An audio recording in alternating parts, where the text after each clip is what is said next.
Ils cumulent à eux deux une quarantaine d'années d'expérience ministérielle à Bruxelles. Charles Piquet, socialiste, francophone, Guy Van Engel, libéral, néerlandophone, tous deux retraités de la politique active, mais aujourd'hui un même sentiment, l'indignation.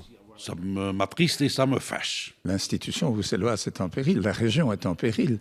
Certains imaginent déjà un autre statut pour Bruxelles. Les deux ont été adversaires politiques pendant de longues années. Ma génération, je parvenais à avoir des accords, pas toujours aisément, parfois après de moultes discussions, mais dans le cadre de l'intérêt général, Charles Piquet et moi, on se comprenait et on faisait tourner la machine. C'est vrai que on voit bien qu'il y a un manque de confiance. Enfin, ne rêvons pas, hein, il y a toujours de la méfiance dans une négociation, mais c'est un problème aussi de relations personnelles. La crise actuelle, une question de génération, de personnalité peut-être, et pourquoi pas alors changer les interlocuteurs. Ça pourrait être peut-être une idée.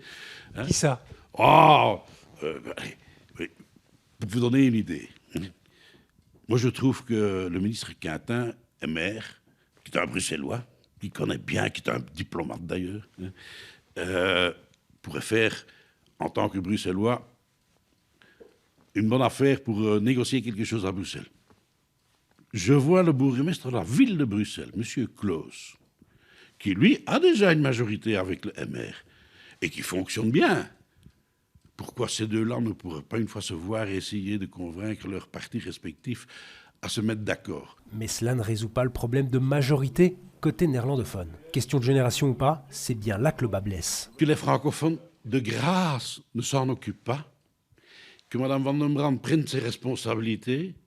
Elle doit aligner au moins 9 députés néerlandophones. Après, les Flamands doivent évidemment eux-mêmes venir avec un projet, voir s'il est compatible. Si ce projet de la majorité flamande n'est pas évidemment empoisonné par des exigences linguistiques, communautaires, évidemment institutionnelles. Malgré tout, pour l'un comme pour l'autre, il reste de l'espoir. Si les relations entre Bruxellois sont empoisonnées par les conflits au niveau fédéral, on va avoir des difficultés. Donc il faut vraiment se parler dans l'intérêt de Bruxelles et des Bruxellois. Optimism is a moral duty. Donc, non, moi je reste optimiste, mais je suis très fâché de la façon dont ça se passe maintenant.